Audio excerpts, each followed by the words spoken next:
Hey everybody, so what you're about to see is me teaching Cyan some music for a project for my music class, but I'm going to get a free upload of it. I mean, teach you all some music too, thanks to me editing this video, woo! I have to edit like an hour down, so hope you guys enjoy! I'm here to ruin your recordings. That is how it starts off, okay. Have I told you what I'm going to be teaching you yet? No. Good, okay. No, that's not good. I'm going to be teaching you about pitch identification, intervals, and scales. So first we're going to start off with pitch identification. Can you read a staff? Yes. Can you read both these clefs? Yes. So if I put this, what note is that? Oh god. Let's start at the basics. The treble clef, also known as the G clef, because the line curls around the G where it ends. So this line right here is always G. Oh, well, that's new. And this is the bass clef, also known as the F clef, because between these two dots is F. So if we outline it, that's always going to be F, that's always going to be G, constants. You know that notes start at A and they go up to what letter? G. Yes. And after going to G, they They start at A again, yeah. Yeah, they repeat. So we use different systems to memorize the clefs, you know. Have you heard every good boy does fine? No, we use every good boy deserves fudge. So it still works out well enough. And then the inside lines face E. Yeah. For bass clef, you can kind of do the same, remember it the same way. If you want to still use your fudge, good boys deserve fudge always. Yeah, okay, that's the one I always forget. And then the other one's all cows eat grass, isn't it? Or ACEGA. ACEGA. As long as you have reference points on the clefs when looking at the staff, you can kind of identify what note is there, right? So what is the first note on the treble clef staff? Right there. A. What? The C. Oh wait, that's a treble clef. I can't read. I'm sorry. A. It's A. Okay. Yeah, A. And what would that be? D. Mm-hmm.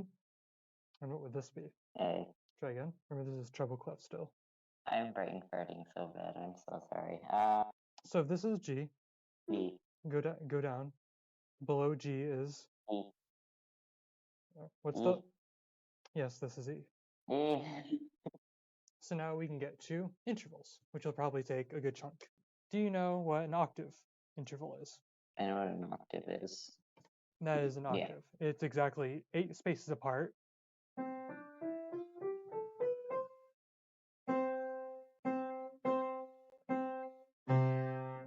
How about a C to a D? A second? Yes. But not very nice sounding. No, it's what we call crunchy. If we do C to E, what do you think that is? Third. Mm-hmm. C to F. Fourth. You should definitely know this one. Yeah, that's all I play is fifths. What's that? Fifth. C to A. Sixth to the fifth. C to B. Seventh. Yep. Look at that, I can count. I know, right? So proud. And so these are our intervals. And these intervals have different properties. So these right here are major intervals. C to D is a major second because they occur in major keys. So an octave is an octave, right? It's what we call a perfect interval. It's that in major or minor, it's going to be the exact same. And a minor key going an octave is still C to C. There are 3 perfect intervals. The octave is one of them. The second I'm guessing I want to say the fifth and the third are probably the other ones. Almost actually. The fifth is one of them. Nope, the other one is actually the fourth. In C major, you play an F and a G in there, but in C minor, Fs and Gs are still in the key. So let me attempt to play C minor. Within there, you have different intervals. The third is different, the seventh is different, the sixth is different. but the fifth and the fourth are still the same. Well, the second is still the same, but it's not perfect for a different reason.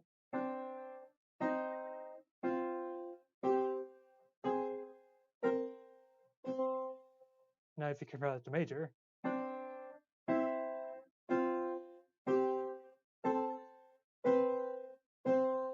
those fourth and fifth and octave are always going to be the same. Now that we got that out of the way, we need to classify these other intervals. There's 4 states of an interval: major, minor, augmented, and diminished. Okay, so a major is occurring within a major key, and minor is occurring within a minor key. So how do you think we take a major interval and make it minor? I don't know. A major second is C to D. Do you know how many half steps on the piano that is? That being how many keys you have to pass to get to from C to D. 2. Okay, yeah. You would do 2, so yeah, the sharp, okay. And we make something minor by lowering it by 1/2 step. So if we want a minor second, instead of C to D, we would do C to a lower D, which what would that note name be then? D flat. That's right. So a minor second would be C to D flat. Okay. Oh, that's nice. And no matter what, a third is always going to be C to NE. If it lands on an E, third. If it lands on a D, second. Just keep that in mind, okay? But there are 2 other types of intervals we can do with this. So the next interval we have is diminished third. So to get a diminished interval, we have to flat a minor interval again. Or if you're starting at major, you flat the major key twice, the major note twice.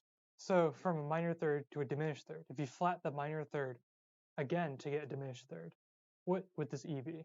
It starts at E flat, but we have to flat this again without changing it from E.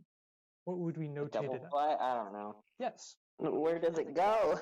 Goes from, this is major third, C to E, minor third, C to E flat, diminished third, C to E double flat. Now I'm going to play 2 intervals side by side. This is diminished third, C to E double flat, and this is major second, C to D. Pitch-wise, they are the same. Notation-wise, they are not the same. But the point is that we have one less interval here. So now I have an A3 right here, which is an augmented third. Now an augmented third, we do not go down, we go up. So this would be C to what? E sharp is... Yep.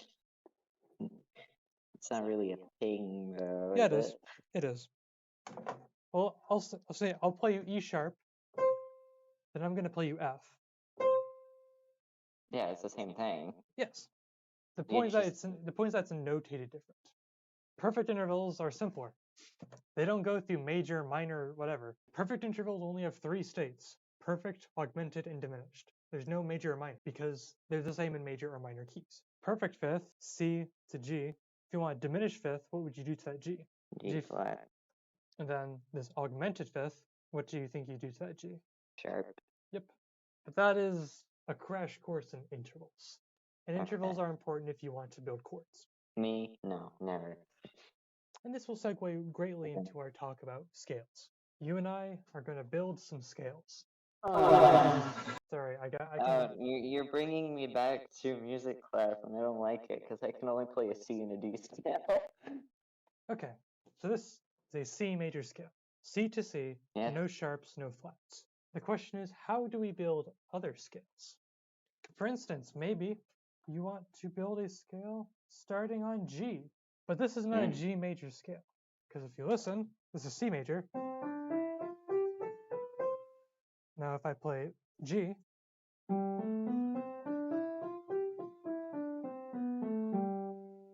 does that sound major, or perfectly major at least, like the C? No. Because this has a sharp hidden somewhere in it. Yeah, I'm trying to figure out where it is. Do you know your orders of sharps and flats? No. Okay, so the order goes as follows: F, C, G, G, A, D, B. Sorry, I'm tired. But this is the order that sharps will go in. A key signature will not have C and G sharp without having F sharp in it. And the same goes for the order of flats, which is just the order of sharps in reverse. So we're going to build a G major scale. And we're going to use C as the basis to see what we need. We need to go from a G to an A. In C major, we go from C to D. Now, what interval is that called? Major, second. And how many steps on the piano is that? 2. If you move 2 up from G, where do you land on? A. And it's going to sound identical to. Now, between C and E, how many steps are there in between there? 4. If you start at G and go up 4, where do you land at? B. If we start at C and go up to F, how many half steps is that up? 5. Only one more than our third. If we go 5 up from G, where do we land at? C. If I want to engage your brain, and we stop right here, just knowing this, do you think we can figure out what sharps or flats are in the key, knowing our order of what needs to be in the sharp or flats? I feel like it's an F. Why do you say that? It couldn't be a C. So why couldn't it have E flat in it? Because then it would also have to have a B. So why couldn't it have G in it, G sharp in it? There's some C sharp. And as you can see, our C is natural. So from there, we can infer up that it is only going to have F in it. But overall, there is a simple way to make scales. Believe it or not. The way I call the 2.5, 3.5 method. That's what they taught us in school, but I never remembered it. It's how to build scales. So I remember it 2.5, 3.5. 2 whole steps, a half step, 3 whole steps, a half step. And that's how you make your major scale. Yeah. So let's start on something unconventional. Let's start on E flat. So if you go 1 whole step, which is 2 half steps, up from E flat. F natural. Correct. So you start, then you go from F, and you go up 1 whole step, or 2 half steps.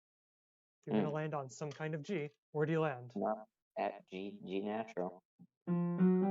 Yep. So you go from G and you go up a half step. You're going to land on some kind of A. Where do you land? A flat. Then you go up a whole step from A flat. You're going to land on some kind of B. What do you land on? B flat. You go from B flat. You're going to go 1 whole step up from B flat. You're going to land on some kind of C. What kind of C do you land on? Natural C. You go up 1 whole step from C. You're going to land on some kind of D. What kind of D do you land on? D natural. Correct. You go up a half step from D. Where do you land? And E flat. Correct. You're back at E flat. And then boom, you've made an E flat major scale. You're blowing my brain to the point I have a headache. And with that, you know how to make scales, and that comes to the end of our lesson. Do you have any questions that I can elaborate on? No, I just want to see you play a C scale, and I want to laugh at how wrong it is. We don't laugh at the teacher. That will conclude our lesson then. Thank you for sticking it through that entire video if you did. I kind of enjoyed teaching. I really like teaching music theory. I'm currently going to university for music, so there's that. If you want more videos like this, maybe I'll make some. I don't know. I don't know how much of my audience wants to learn music, so there is that. Thank you for watching. Like, subscribe, all that stuff. I'll see you in the next video. Have a great day. You're all beautiful and you're all worth it.